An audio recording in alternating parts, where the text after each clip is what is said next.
Porque Deus ordenou ao profeta Oséias que se casasse com uma prostituta.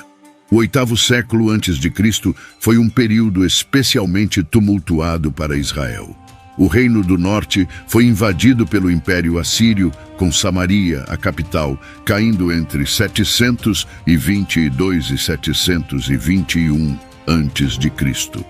Foi durante esse tempo que Oséias emergiu como um profeta de Deus.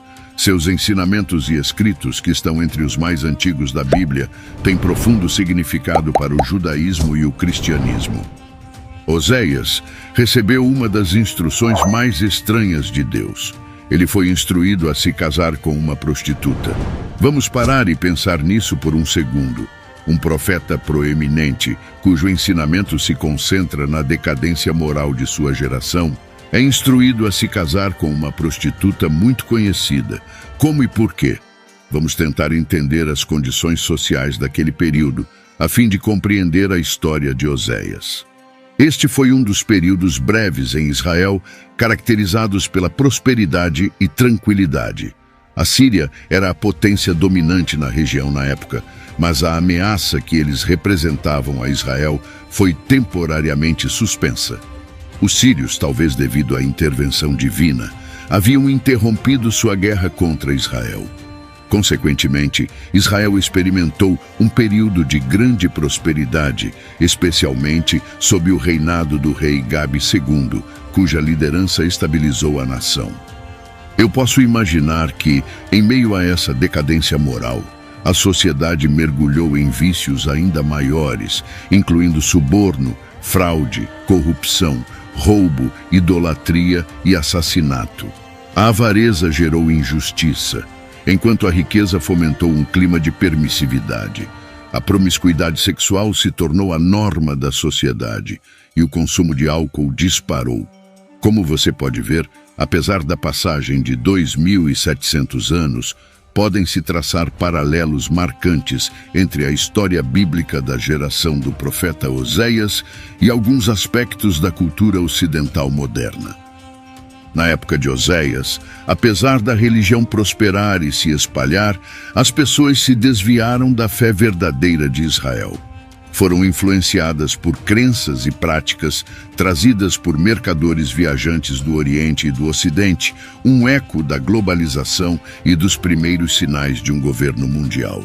Tornou-se tão ruim que os adoradores se envolviam em atos sexuais com prostitutas, tanto masculinas como femininas, nos templos de Betel e Samaria. Eles tinham a crença equivocada de que tais ações persuadiram Deus a abençoar suas colheitas. Eles construíram desavergonhadamente um bezerro de ouro em Betel, contrariando diretamente o mandamento de Deus contra a criação de imagens esculpidas. O povo santo de Deus, que deveria ser uma nação escolhida e um sacerdócio real, havia afundado ao nível das nações vizinhas na idolatria. Claramente, a nação escolhida estava liderando a si mesma por um caminho de destruição. Neste ponto, Deus poderia facilmente tê-los renegado e começado de novo com um grupo diferente. No entanto, a natureza de Deus não é a de abandono. Ele havia feito uma aliança com o povo de Israel, e ele é o Deus que cumpre promessas. No entanto, ele não podia fechar os olhos para o comportamento deles. Algo tinha que ser feito.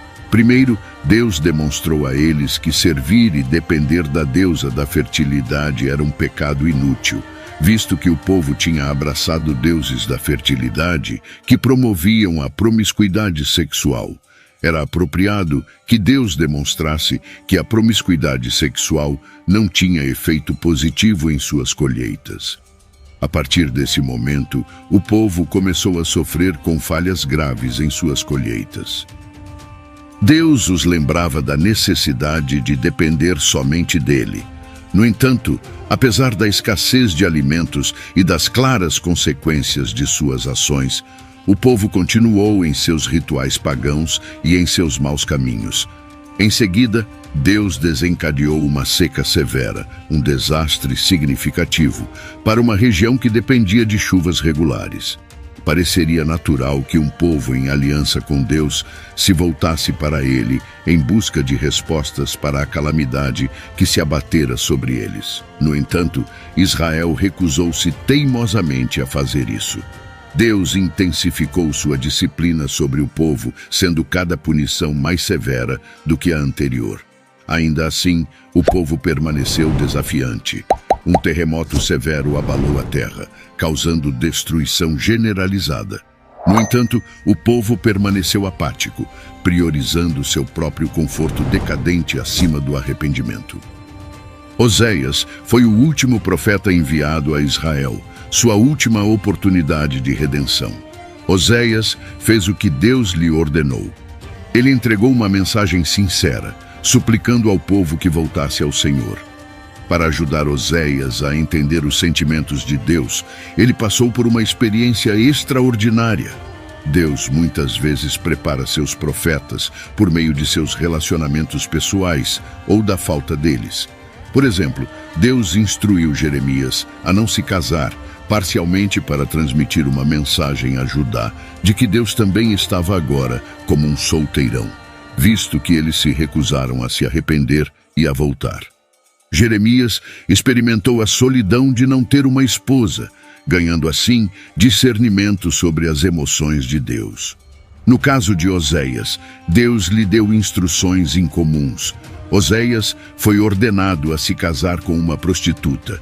Isso era tão chocante então quanto agora, especialmente para alguém que Deus pretendia que fosse sua voz.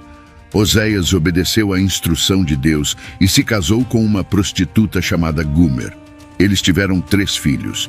Pouco tempo depois, Gomer, a esposa do profeta Oséias, voltou à sua antiga profissão como prostituta. Oséias a procurou, a trouxe de volta para casa, a perdoou e recomeçou a vida com ela como sua esposa. Isso simboliza o amor infindável de Deus e seu desejo de reconciliação com Israel. Os nomes dos 3 filhos de Oséias transmitiram mensagens significativas para o povo de Israel. Oséias viveu uma vida de tristeza, cheia de dias sombrios e noites sem dormir, devido à infidelidade de sua esposa. Quando as pessoas escolhem abandonar o Senhor, muitas vezes subestimam as dificuldades que enfrentarão. As palavras de partida de Gomer são dignas de lembrança. Ela declarou: "Irei atrás dos meus amantes, que me dão meu pão e minha água, minha lã e meu linho, meu azeite e minha bebida." Com que frequência vemos pessoas abandonarem lares bons e irem atrás de coisas enganosas?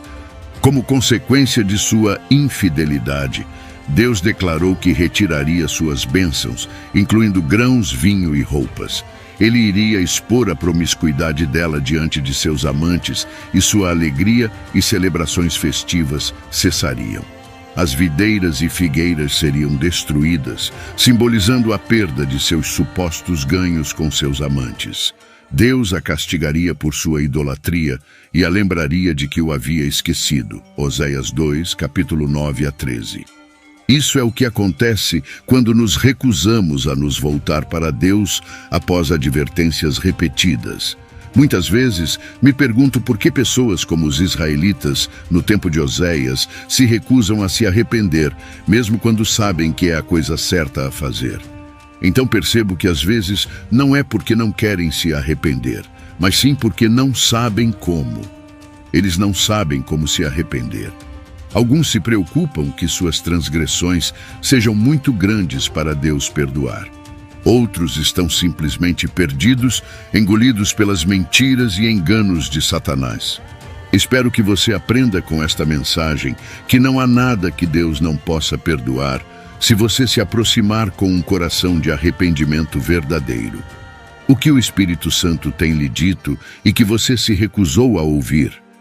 Oro para que você receba força e sabedoria para escapar do tormento do pecado.